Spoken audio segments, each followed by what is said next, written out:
ओम नमो भगवते वासुदेवाय नमः। जय श्री कृष्णा, राधे राधे। प्रिय भक्तों, आप सभी का स्वागत है आपका अपने YouTube चैनल पुष्पा शर्मा हिंदी कहानियाँ में। आज आषाढ़ माह के शुक्ल पक्ष की देवशयनी एकादशी है। आज के दिन भगवान श्री हरि विष्णु 4 माह के लिए योग निद्रा में चले जाते हैं। इस दौरान शुभ कार्य को करना मना होता है। आज इस एकादशी के अवसर पर सुनिए राजा अम्बरीश की दिव्य एकादशी व्रत कथा। उसके बाद सुनिए देवशयनी एकादशी की पौराणिक कथा। तो चलिए हरि के चरणों का ध्यान करते हुए कथा को सुनना आरंभ करते हैं। राजा अम्बरीश भगवान श्री हरि के परम भक्त थे। वे पृथ्वी के 7 द्वीप, अचल संपत्ति और अतुल्य ऐश्वर्य के शासक होने पर भी इन्हें स्वप्न तुल्य समझते थे, क्योंकि वे जानते थे कि जिस धन वैभव के लोभ में पड़कर मनुष्य घोर नरक में जाता है, वह केवल 4 दिन की चांदनी है। राजा अम्बरीश का भगवान श्री कृष्ण में और उनके प्रेमी साधुओं में परम प्रेम था। उन्होंने अपने मन को श्री कृष्ण के चरणों में, वाणी को भगवान के गुणों का गान करने में, हाथों को श्री हरि के मंदिर मार्जन में और अपने कानों को भगवान की मंगलमय कथा के श्रवण में लगा रखा था। उन्होंने अपने नेत्रों को श्री हरि के विग्रह व मंदिर के दर्शन में, नासिका को उनके चरण कमलों पर चढ़ी श्रीमती तुलसी की दिव्य गंध में और जिह्वा को अपने भगवान के प्रति अर्पित नैवेद्य प्रसाद में संलग्न कर रखा था। राजा अम्बरीश के पैर भगवान के क्षेत्र आदि की पैदल यात्रा करने में ही लगे रहते और वे सिर से भगवान श्री हरि के चरण कमलों की वंदना किया करते थे।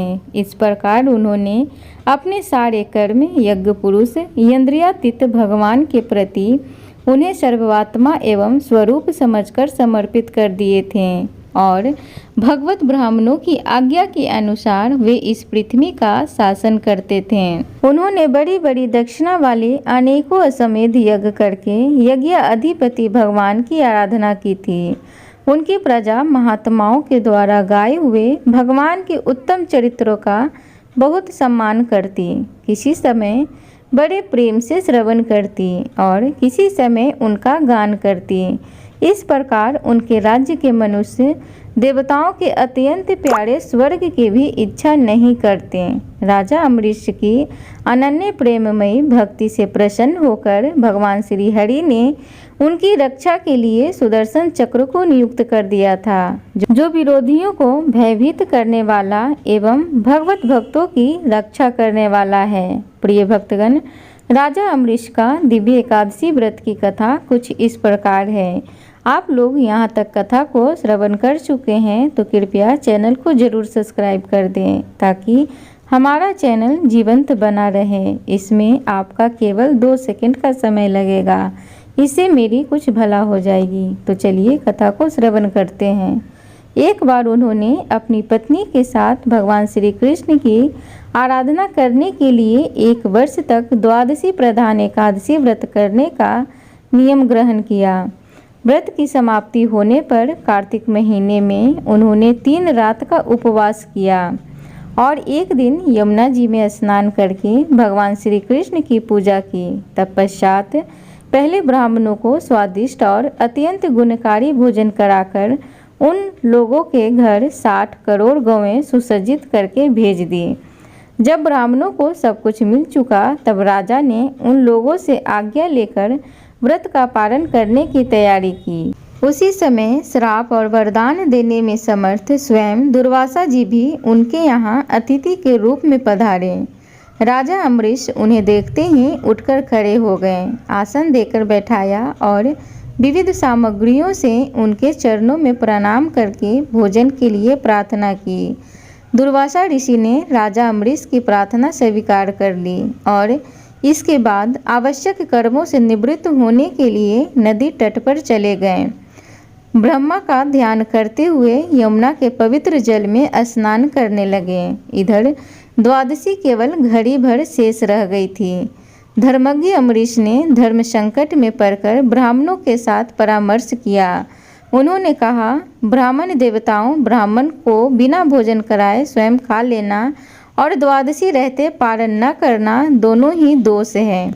इसलिए इस समय जैसा करने से मेरी भलाई हो और मुझे पाप न लगे, ऐसा काम करना चाहिए। तब ब्राह्मणों के साथ विचार करके उन्होंने कहा, ब्राह्मणों, श्रुतियों में ऐसा कहा गया है कि जल पी लेना भोजन करना भी है, नहीं भी करना है, इसलिए इस समय केवल जल से पारण किए लेता हूँ। ऐसा निश्चय करके मन ही मन भगवान का चिंतन करते हुए राजश्री अम्बरीश ने जल पी लिया और फिर दुर्वासा जी के आने की बाट देखने लगे। दुर्वासा जी आवश्यक कर्मों से निवृत्त होकर यमुना तट से लौट आए। जब राजा ने आगे बढ़कर उनका अभिनंदन किया, तब उन्होंने अनुमान से ही समझ लिया कि राजा ने पारण कर लिया। उस समय दुर्वासा जी बहुत भूखे थे। वे क्रोध से थर-थर कांपने लगे। उन्होंने हाथ जोड़कर खड़े अम्बरीश से डांट कर कहा, अहो, देखो तो सही, यह कितना क्रूर है। यह धन के मद में मतवाला हो रहा है। भगवान की भक्ति तो इसे छू तक नहीं गई और यह अपने आप को बड़ा सामर्थ्य मानता है। आज इसने धर्म का उल्लंघन करके बड़ा अन्याय किया है। मैं इसका अतिथि होकर आया हूँ, किंतु फिर भी मुझे खिलाए बिना ही इसने खा लिया है। अच्छा देखो, तुम्हें अभी इसका फल चखाता हूँ। यूँ कहते कहते वे क्रोध से जल उठे। उन्होंने अपनी जटा उखाड़ी और उसमें से राजा अम्बरीश को मारने के लिए एक कृत्या यानी राक्षसी उत्पन्न की। वह आग के समान जलती हुई हाथ में तलवार लेकर राजा अम्बरीश पर टूट पड़ी। परम पुरुष परमात्मा ने अपने सेवक की रक्षा के लिए पहले से ही सुदर्शन चक्र को नियुक्त कर रखा था। जैसे आग क्रोध से गुजरते हुए सांप को भस्म कर देती है, वैसे ही चक्र ने दुर्वासा जी की कृत्या को जलाकर ढेर कर दिया। जब दुर्वासा जी ने देखा कि मेरी बनाई हुई कृत्या तो जल रही है और चक्र मेरी ओर आ रहा है, तब वे भयभीत होकर अपने प्राण बचाने के लिए जी छोड़कर एकाएक भाग निकले। जैसे ऊंची ऊंची लपटों वाला दावानल सांप के पीछे दौड़ता है, वैसे ही भगवान का चक्र तो मेरे पीछे लग गया है। तब दुर्वासा जी दिशा, आकाश, पृथ्वी, अतल बितल आदि नीचे के लोक, समुद्र, लोकपाल और उनके द्वारा सुरक्षित लोक एवं स्वर्ग तक में गए, परंतु जहाँ जहाँ वे गए वहीं वहीं उन्होंने असहाय तेज वाले सुदर्शन चक्र को अपने पीछे लगा देखा। जब उन्हें कहीं भी कोई रक्षक न मिला, तब वे और डर गए। अपने प्राण बचाने के लिए वे देव शिरोमणि ब्रह्मा जी के पास गए और बोले, ब्रह्मा जी, आप स्वयंभू हैं, भगवान की ईसे तेजोमय चक्र से मेरी रक्षा कीजिए। ब्रह्मा जी ने कहा, दुर्वासा जी, मैं शंकर जी, दक्ष, भृगु आदि प्रजापति, भूतेश्वर आदि सब जिनके बनाए नियमों में बंधे हैं तथा जिनकी आज्ञा सिरोधार्य करके हम लोग संसार का हित करते हैं, उनके भक्त के द्रोही को बचाने में हम समर्थ नहीं हैं। जब ब्रह्मा जी ने इस प्रकार दुर्वासा जी को निराश कर दिया, तब भगवान के चक्र के संतप्त होकर वे कैलाशवासी भगवान शिव शंकर के शरण में गए। शंकर जी ने कहा, दुर्वासा जी, जिनसे पैदा हुए अनेकों ब्रह्मांडों में हमारे जैसे हजारों चक्र काटते हैं, यह चक्र उन्हीं विशेश्वर का शस्त्र है। यह हम लोगों के लिए असह्य है। आप उन्हीं की शरण में जाएं, वे भगवान ही तुम्हारा मंगलमय करेंगे। निराश होकर दुर्वासा ऋषि श्रीहरि भगवान के परम धाम वैकुंठ की तरफ भागे। दुर्वासा जी भगवान के चक्र की आग से जल रहे थे। वे भगवान के चरणों में गिर पड़े। उन्होंने कहा, हे अच्युतम, हे अनंत, आप संतों के एकमात्र इच्छित हैं। प्रभु, संपूर्ण जगत के जीवनदाता, मैं अपराधी हूँ, आप मेरी रक्षा कीजिए। आपका परम प्रभाव न जानने के कारण ही मैंने आपके प्यारे भक्त का अपराध किया है। हे प्रभु, आप मुझे बचाइए। श्री हरि भगवान ने कहा, दुर्वासा जी, मैं सर्वथा भक्तों के अधीन हूँ। मुझ में तनिक भी स्वतंत्रता नहीं है। जो भक्त स्त्री, पुरुष, गृह, गुरुजन, प्राण, धन यह लोक और परलोक सबको छोड़कर केवल मेरी शरण में आ गए हैं, उन्हें छोड़ने का संकल्प भी मैं कैसे कर सकता हूँ। इसमें संदेह नहीं है कि ब्राह्मणों के लिए तपस्या और विद्या परम कल्याण के साधन है, परंतु यदि ब्राह्मण उद्दंड और अन्याय हो जाएं तो वे ही दोनों उल्टा फल देने लगते हैं। दुर्वासा जी सुनिए, मैं आपको एक उपाय बताता हूँ जिसका अग्निष्ट करने से आपको इस विपत्ति में आना पड़ा है। आप उसी के पास जाइए, उनसे क्षमा मांगिए, तब आपको शांति मिलेगी। सुदर्शन चक्र की ज्वाला से जलते हुए जब दुर्वासा जी लौटकर राजा अम्बरीश के पास आए और उन्होंने अत्यंत दुखी होकर राजा के पैर पकड़ लिए। दुर्वासा जी की यह चेष्टा देखकर और उनके चरण पकड़ने से लज्जित होकर राजा अम्बरीश भगवान के चक्र की स्तुति करने लगे। राजा अम्बरीश ने कहा, प्रभु सुदर्शन, आप अग्नि स्वरूप हैं, भगवान के प्यारे हजार दांत वाले चक्रदेव, मैं आपको नमस्कार करता हूँ। समस्त अस्त्र शस्त्रों को नष्ट कर देने वाले एवं पृथ्वी के रक्षक, आप इन ब्राह्मण की रक्षा कीजिए। आप कृपया करके हमारे कुल के भागोदय के लिए दुर्वासा जी का कल्याण कीजिए। हमारे ऊपर यह आपका महान अनुग्रह होगा। यदि मैंने कुछ भी दान किया हो, यज्ञ किया हो अथवा अपने धर्म का पालन किया हो, यदि हमारे वंश के लोग ब्राह्मणों को ही अपना आराध्य देव समझते रहे हो, तो दुर्वासा जी का जलन मिट जाए। भगवान समस्त गुणों के एकमात्र आश्रय स्थल है। यदि मैंने समस्त प्राणियों के आत्मा के रूप में उन्हें देखा हो और वे मुझ पर प्रसन्न हों, तो दुर्वासा जी के हृदय की सारी जलन मिट जाए। जब राजा अम्बरीश ने दुर्वासा जी को सब ओर से जलने वाले भगवान के सुदर्शन चक्र की इस प्रकार स्तुति की, तब उनकी प्रार्थना से चक्र शांत हो गया। जब दुर्वासा चक्र की आग से मुक्त हो गए और उनका चित्त स्वस्थ हो गया, तब वे राजा अम्बरीश को अनेकों अनेक उत्तम आशीर्वाद देते हुए उनकी प्रशंसा करने लगे। दुर्वासा जी ने कहा, धन्य है, आज मैंने भगवान के प्रेमी भक्तों का महत्व देखा। राजन, मैंने आपका अपराध किया, फिर भी आप मेरे लिए मंगल कामना ही कर रहे हैं। महाराज अम्बरीश, आपका हृदय करुणा भव से परिपूर्ण है। आपने मेरे ऊपर महान अनुग्रह किया। अहो, आपने मेरे अपराध को भूलकर मेरी रक्षा की है। जब से दुर्वासा जी चक्र से जीवन रक्षा के लिए भाग रहे थे, तब से राजा अम्बरीश ने भोजन नहीं किया था।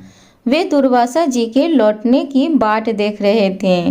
अब उन्होंने दुर्वासा जी के चरण पकड़ लिए और उन्हें प्रसन्न करके विधि पूर्वक भोजन कराया।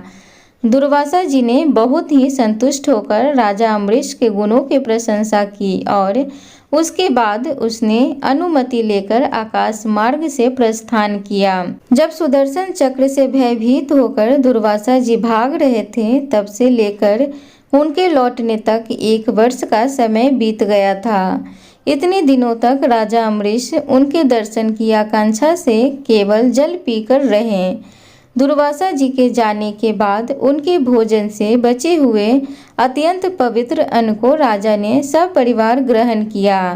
कुछ वर्ष बीतने पर राजा अम्बरीश ने अपने ही समान भक्त पुत्रों पर राज्य का भार छोड़ दिया और स्वयं वन में चले गए। वहाँ वे बड़ी धीरता के साथ आत्मस्वरूप भगवान में अपना मन लगाकर गुणों के प्रवाह रूपी संसार से मुक्त हो गए। प्रिय भक्तगण, तो इस प्रकार एकादशी व्रत का महत्व और राजा अम्बरीश की कथा थी। उम्मीद करूंगी आप सबको ये कथा अच्छी लगी हो, तो कृपया चैनल को जरूर से जरूर सब्सक्राइब करें, वीडियो को जरूर लाइक करें, कमेंट बॉक्स में ओम नमो भगवते वासुदेव जरूर लिखें। धन्यवाद। तो आइए देवशयनी एकादशी की महत्व और कथा को बड़े ही प्रसन्नता के साथ श्रवण करते हैं। ब्रह्म वैवर्त पुराण में देवशयनी एकादशी के विशेष महात्म्य का वर्णन किया गया है। इस व्रत से प्राणी की समस्त मनोकामनाएं पूर्ण होती है। यह एकादशी आषाढ़ माह के कृष्ण पक्ष की एकादशी, जिसे योगिनी एकादशी कहते हैं, उसके बाद आती है। आषाढ़ माह के शुक्ल पक्ष की एकादशी को ही देवशयनी एकादशी कहा जाता है। इसी एकादशी से चतुर्मास का आरंभ माना जाता है। इस अवधि में कोई भी शुभ कार्य जैसे विवाह आदि नहीं किया जाता। मान्यता है कि इस दिन से भगवान श्री हरि विष्णु क्षीर सागर में शयन करते हैं और फिर 4 माह बाद उन्हें उठाया जाता है। उस दिन को देव उत्थान एकादशी कहा जाता है। इस बीच के अंतराल को ही चतुर्मास कहा गया है। देवशयनी एकादशी को देवशयनी एकादशी, महा एकादशी, थोली एकादशी, हरि देवशयनी एकादशी, पद्मनाभा एकादशी, शयनी तथा प्रबोधनी एकादशी भी कहा जाता है। धर्मराज युधिष्ठिर ने कहा, हे केशव, आषाढ़ शुक्ल एकादशी का क्या नाम है? इस व्रत के करने की विधि क्या है और किस देवता का पूजन किया जाता है? श्री कृष्ण कहने लगे कि हे युधिष्ठिर, जिस कथा को ब्रह्मा जी ने नारद जी से कहा था वही मैं तुमसे कहता हूँ। एक बार देव ऋषि नारद जी ने ब्रह्मा जी से इस एकादशी के विषय में जानने की उत्सुकता प्रकट की। तब ब्रह्मा जी ने उन्हें बताया, सतयुग में मानधाता नामक एक चक्रवर्ती सम्राट राज्य करते थे। उनके राज्य में प्रजा बहुत सुखी थी, किंतु भविष्य में क्या हो जाए यह कोई नहीं जानता। अतः वे इस बात से अनभिज्ञ थे कि उनके राज्य में शीघ्र ही भयंकर अकाल पड़ने वाला है। उनके राज्य में पूरे 3 वर्ष तक वर्षा न होने के कारण भयंकर अकाल पड़ा। इस अकाल से चारों ओर त्राही त्राही मच गई। धर्म पक्ष के यज्ञ, हवन, पिंडदान, कथा व्रत आदि में कमी हो गई। जब मुसीबत पड़ी हो तो धार्मिक कार्यों में प्राणी की रुचि कहाँ रह जाती है। प्रजा ने राजा के पास जाकर अपनी वेदना की दुहाई दी। राजा तो इस स्थिति को लेकर पहले से ही दुखी थे। वे सोचने लगे कि आखिर मैंने ऐसा कौन सा पाप कर्म किया है जिसका दंड मुझे इस रूप में मिल रहा है। इस कष्ट से मुक्ति पाने का कोई साधन करके उद्देश्य से राजा ने सेना को लेकर जंगल की ओर चल दिए। वहां विचरण करते करते एक दिन वे ब्रह्मा जी के पुत्र अंगिरा ऋषि के आश्रम में पहुँचे और उन्हें साष्टांग प्रणाम किया। ऋषिवर ने आशीर्वाद उपरांत कुशल क्षेम पूछा। फिर जंगल में विचरने व अपने आश्रम में आने का प्रयोजन जानना चाहा। तब राजा ने हाथ जोड़कर कहा, महानतम, सभी प्रकार से धर्म का पालन करता हुआ भी मैं अपने राज्य में दुर्भिक्ष का दृश्य देख रहा हूँ। आखिर किस कारण से ऐसा हो रहा है? कृपा करके इसका समाधान करें। यह सुनकर महर्षि अंगिरा ने कहा, हे राजन, सब युगों से उत्तम यह सतयुग है। इसमें छोटे से पाप का भी बड़ा भयंकर दंड मिलता है। इसमें धर्म अपने चारों चरणों में व्याप्त रहता है। ब्रह्मा जी के अतिरिक्त किसी अन्य जाति को तप करने का अधिकार नहीं है, जबकि आपके राज्य में एक शूद्र तपस्या कर रहा है।